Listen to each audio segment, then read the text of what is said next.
dipersembahkan oleh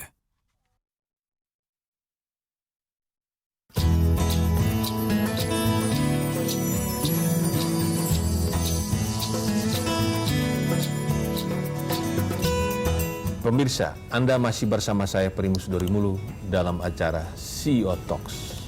Pak Yahya, ini kan seperti orang melihat kok seperti anomali bahwa bunga udah turun tetapi kredit melambat. Ini bagaimana?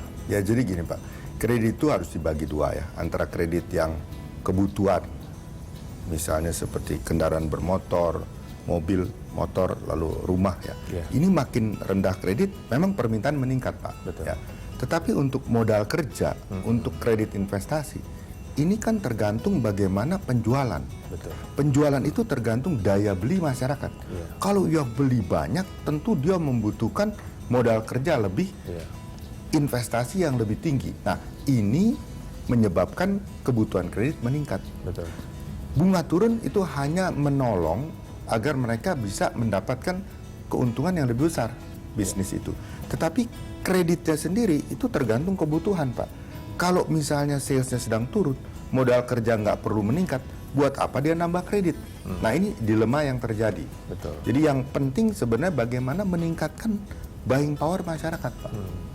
Nah, dalam kondisi seperti ini bagaimana BCA untuk mendorong tetap dana masyarakat naik, kredit bisa bertumbuh, andis berselongnya nggak tinggi, bagaimana? Ya jadi memang kita mengatakan bahwa memang kita harus melupakan growth seperti dulu. Tetapi kita cukup puas, misalnya DPK dengan 5-6% meningkat, lalu kredit growth dengan 10%. Dan kita memang saat ini masih tetap fokus kepada bisnis dan juga untuk seperti tadi KPR. Karena menurut kami KPR itu juga salah satu bisnis kalau ditopang bukan hanya jumlah perumahan dijual, tetapi kita ingat satu rumah itu kan terdiri ada gentengnya, ada bajanya, ada batu bata, ubin dan lain-lain Pak. Ada Jadi puluhan pendukung sektor, daripada properti itu banyak sekali. Kalau propertinya meningkat, industri ini pun akan meningkat. Dan jangan lupa properti di Indonesia itu masih labor intensif. Itu yang paling penting Pak. Bisa mengabsorpsi tenaga kerja yang ribuan, bahkan puluhan ribu, bahkan ratusan ribu mungkin. Nah, ini penting sekali kita dorong. Sebab itu kita coba menekan KPR kita 7,9 untuk 3 tahun fix, lalu kita cap dijamin tidak lebih dari 8,9 untuk 3 tahun berikut. 6 tahun ada kepastian. Nah ini kita harapkan memang minat masyarakat meningkat dan bisa menolong bisnis properti Pak. Ada produk baru atau inovasi baru yang akan di launching tahun ini? Kalau produk atau inovasi mungkin tidak, tetapi kita sudah punya di gadget misalnya. Di gadget itu namanya ada produk Sakuku, di mana untuk anak muda, teenagers itu sangat mudah sekali.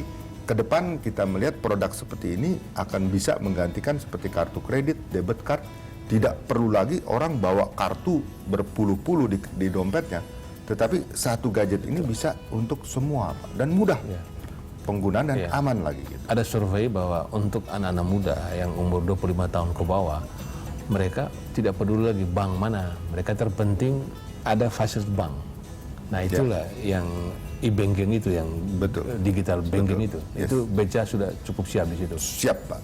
Maka kita pun tidak memberikan nama ada BCA Sakuku. Jadi siapapun lihat Sakuku bisa. Kan tiap orang punya saku dan harus diisi Pak. Itu. Dan kalau udah diisi bisa dibelanjakan. Itu prinsipnya seperti itu. Sakuku itu ATM? Atau jadi bukan, semacam prepaid card diisi lalu dibelanjakan. Jadi ini mengurangi juga peredaran uang tunai. Luar biasa. Untuk apapun juga transaksinya? Untuk transportasi, untuk merchant ya. Cuman karena ini baru kita kembangkan, akan step by step Pak. Kita akan tingkatkan. Lama-lama bisa menggantikan yang kartu kita yang namanya flash, yang sudah beredar di masyarakat. BCA mungkin satu-satunya bank publik Indonesia yang harga sahamnya minimal cukup stabil ya. Itu apa kuncinya Pak? Walaupun itu sudah wilayah lain, jadi investor gini, ya. Tapi sejak kita go public tahun 2000, jadi pada saat itu banyak sekali kita ketemu investor. Rupanya investor itu dua macam Pak. Investor yang come and go, investor yang hold and hold dan menikmati capital gain and dividend. Ya, nah ini yang banyak. Itu yang banyak Pak. Jadi mereka sekali beli nggak gampang-gampang mau jual gitu loh Pak. Ya. Dan mereka menikmati dividen, menikmati capital gain yang boleh dikata kita bisa berikan setiap tahun. Ini menyebabkan banyak sekali nasabah loyal, juga investor loyal kepada BCA. Ya. Pemirsa, BCA sebuah bank yang sudah bertumbuh sebesar ini tentu banyak hal yang bisa kita pelajari. Bagaimanakah itu? Kami akan segera kembali.